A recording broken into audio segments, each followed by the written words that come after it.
Hello সবাইকে, investment কম্পাসের আজকের ভিডিওতে আপনাদের স্বাগতম। আজকের ভিডিওতে আমি আলোচনা করব কিভাবে ট্রেজারি বিল বন্ডে বিনিয়োগ করতে হয়। আপনারা যারা ট্রেজারি বিল বন্ডে বিনিয়োগ করতে চান তাদের অনেকের কাছেই সম্পূর্ণ বিনিয়োগ প্রক্রিয়া সম্পর্কে কোনো স্বচ্ছ ধারণা নেই। তাই আজকের ভিডিওতে আমি চেষ্টা করব এই বিষয়ে একটি পূর্ণাঙ্গ ধারণা দেওয়ার।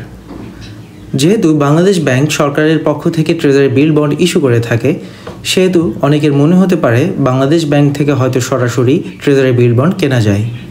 কিন্তু প্রকৃতপক্ষে বাংলাদেশ ব্যাংক ব্যক্তি পর্যায়ের গ্রাহকের কাছে সরাসরি ট্রেজারি বিল বন্ড বিক্রি করে না। ট্রেজারি বিল বন্ড কিনতে চাইলে শুরুতেই আপনাকে যে কোনো কনভেনশনাল কমার্শিয়াল ব্যাংকে একটি ব্যাংক অ্যাকাউন্ট খুলতে হবে। আপনার যদি ব্যাংক অ্যাকাউন্ট থেকে থাকে তাহলে নতুন করে ব্যাংক অ্যাকাউন্ট খোলার প্রয়োজন নেই। অ্যাকাউন্ট খোলার পর ওই ব্যাংকের ট্রেজারি ডিপার্টমেন্ট বা ব্রাঞ্চের ট্রেজারি সম্পর্কিত সার্ভিস প্রদানের জন্য ডেডিকেটেড গভর্নমেন্ট সিকিউরিটিজ বিনিয়োগ উইন্ডোতে যোগাযোগ করে একটি বিজনেস পার্টনার আইডি বা সংক্ষেপে বিপিআইডি খুলে নিতে হবে। ব্যাংক ছাড়াও ঢাকা স্টক এক্সচেঞ্জ ও চট্টগ্রাম স্টক এক্সচেঞ্জের অধীনস্থ বিভিন্ন ব্রোকারেজ হাউসের মাধ্যমেও আপনি বিপিআইডি খুলতে পারেন। ব্যাংক অ্যাকাউন্টে যেমন আপনার টাকা জমা করে রাখতে পারেন, তেমনি বিপিআইডিতে আপনার ক্রয়কৃত ট্রেজারি বিল বন্ড জমা থাকে। এটি অনেকটা শেয়ার মার্কেটে বিনিয়োগের জন্য বিওআইডি খোলার মতো।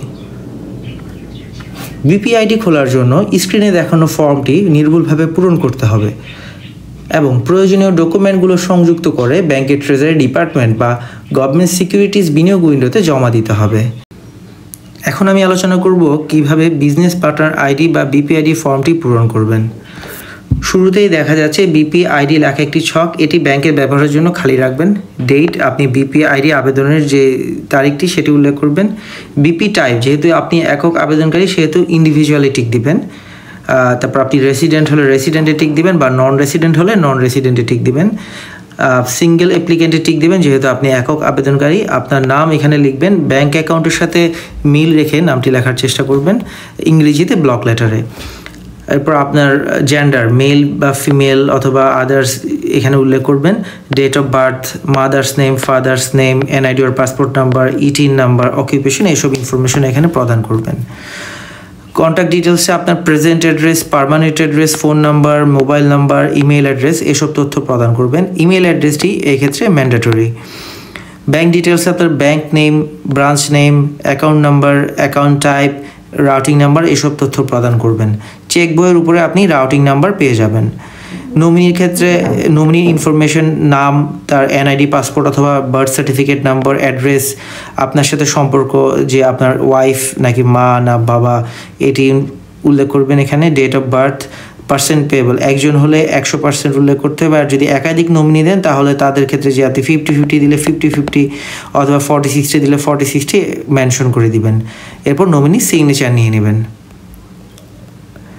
এরপর ফটোগ্রাফের ক্ষেত্রে আবেদনকারীর ছবি, ছবির পেছনে আবেদনকারীর নাম থাকতে হবে।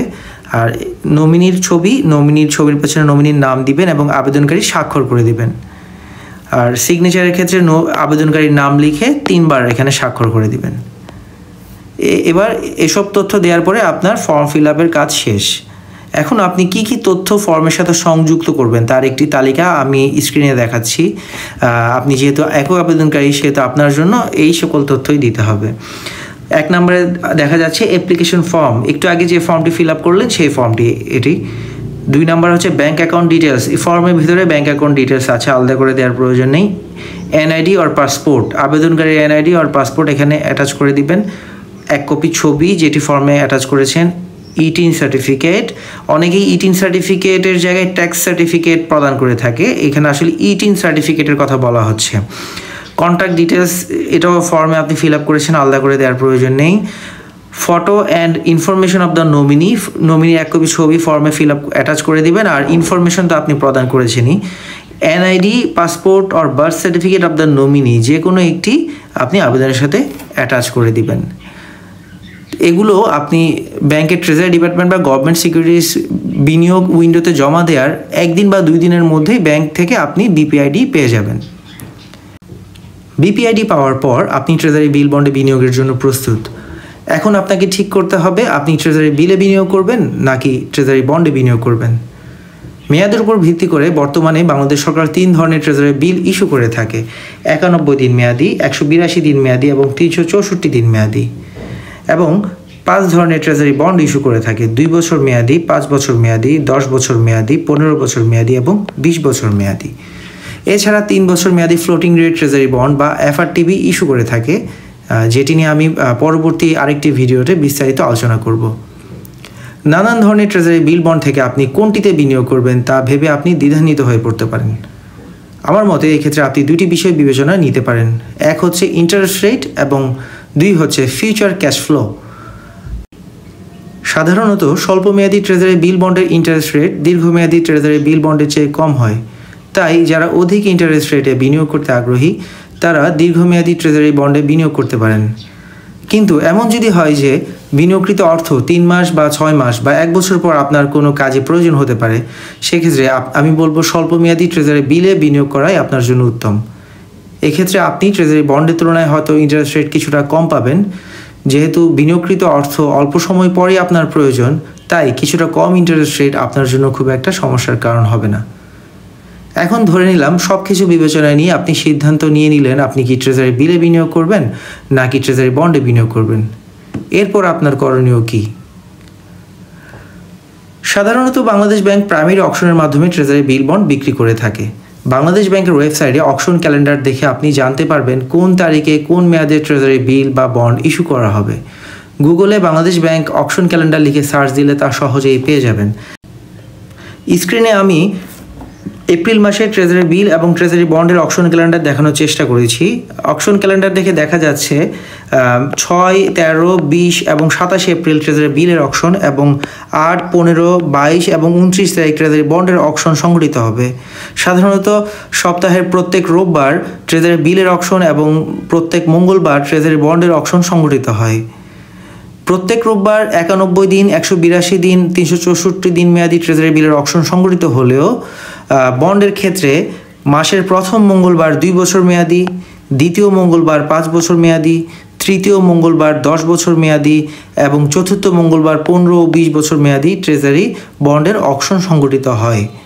এছাড়া 3 বছর মেয়াদি এফআরটিবি ট্রেজারি বন্ডের অকশন 2 বছর মেয়াদি ট্রেজারি বন্ডের অকশনের সাথেই প্রথম মঙ্গলবার সংঘটিত হয়। এখন আপনি অকশন ক্যালেন্ডার দেখে আপনার পছন্দ মতো মেয়াদে ট্রেজারি বিল বা বন্ডের অকশন ডেটের আগে ব্যাংকের ট্রেজারি ডিপার্টমেন্ট বা গভর্নমেন্ট সিকিউরিটিজ বিনিয়োগ উইন্ডোতে ট্রেজারি বিল বন্ড ক্রয়ের নির্ধারিত আবেদন ফর্ম পূরণ করে জমা দিবেন। অনেক ব্যাংক আবেদনের সাথে অগ্রিম চেকও নিয়ে থাকে। বিনিয়োগের পূর্বে ব্যাংক অ্যাকাউন্টে অবশ্যই পর্যাপ্ত টাকা জমা রাখবেন। আপনার আবেদনের প্রেক্ষিতে ব্যাংক নির্দিষ্ট দিনে আপনার হয়ে অকশনে অংশগ্রহণ করবে এবং সফল অকশন শেষে আপনার ব্যাংক অ্যাকাউন্ট থেকে টাকা কর্তন করে বিপিআইডিতে ট্রেজারি বিল বা বন্ড বরাদ্দ দেওয়া হবে। অকশন অ্যালটমেন্ট রিপোর্ট এবং পোর্টফোলিও স্টেটমেন্ট আপনি ব্যাংক থেকে সংগ্রহ করতে পারেন। ট্রেজারি বিল বা বন্ডে ন্যূনতম বিনিয়োগের পরিমাণ 1 লক্ষ টাকা, 1 লক্ষ বা এর গুণিতক যে কোনো পরিমাণ টাকা আপনি বিনিয়োগ করতে পারেন। বিনিয়োগের কোনো ঊর্ধ্বসীমা নেই। Treasury bill zero coupon bearing securities এবং treasury bond coupon bearing securities. Coupon সাধারণত ষান্মাসিক অর্থাৎ 6 মাস পর পর কুপনের টাকা গ্রাহকের অ্যাকাউন্টে প্রদান করা হয়। ট্রেজারি বিল নিয়ে বিস্তারিত জানতে আমার আরেকটি ভিডিও আছে, সেটি দেখতে পারেন। এক্ষেত্রে আরেকটি বিষয় আপনাকে জানিয়ে রাখা ভালো, ট্রেজারি বিল বা বন্ডে বিনিয়োগ সেবা গ্রহণ করলে আপনাকে কিছু নির্দিষ্ট ফি বা চার্জ দিতে হয়। বাংলাদেশ ব্যাংক এসব ফি বা চার্জের একটি সর্বোচ্চ সীমা নির্ধারণ করে দিয়েছে। স্ক্রিনে আপনি দেখতে পাচ্ছেন সেবার ধরন অনুযায়ী ব্যক্তি পর্যায়ে এবং প্রাতিষ্ঠানিক পর্যায়ে চার্জের সর্বোচ্চ সীমা বাংলাদেশ ব্যাংকের সার্কুলার অনুসারে নির্ধারণ করে দেওয়া হয়েছে। যেমন বিপিআইডি খোলার ক্ষেত্রে ব্যক্তি বিনিয়োগে সর্বোচ্চ 200 টাকা নিতে পারে ব্যাংক। প্রাইমারি অকশনে অংশগ্রহণের জন্য সর্বোচ্চ 200 টাকা। সেকেন্ডারি ট্রেডিংয়ের জন্য প্রতি লেনদেনে 100 টাকা। সেকেন্ডারি ট্রেডিং সম্পর্কে পরবর্তী ভিডিওতে বিস্তারিত আলোচনা করা হবে। বাৎসরিক বিপিআইডি রক্ষণাবেক্ষণের জন্য সর্বোচ্চ 200 টাকা এবং ইনকাম ট্যাক্স সার্টিফিকেট বা আয়কর সনদের জন্য সর্বোচ্চ 200 টাকা নিতে পারে। তবে বাৎসরিক একটি আয়কর সনদ ফ্রি নিতে পারবেন। তো আজ এই পর্যন্তই। ভিডিওটি ভালো লাগলে লাইক, সাবস্ক্রাইব এবং বেল আইকনে ক্লিক করুন যাতে ভবিষ্যতের ভিডিও মিস না করেন। পরবর্তী ভিডিওতে আমি ট্রেজারি বিল বন্ডের কুপন কিভাবে নির্ধারিত হয় তা নিয়ে আলোচনা করব। ধন্যবাদ সবাইকে।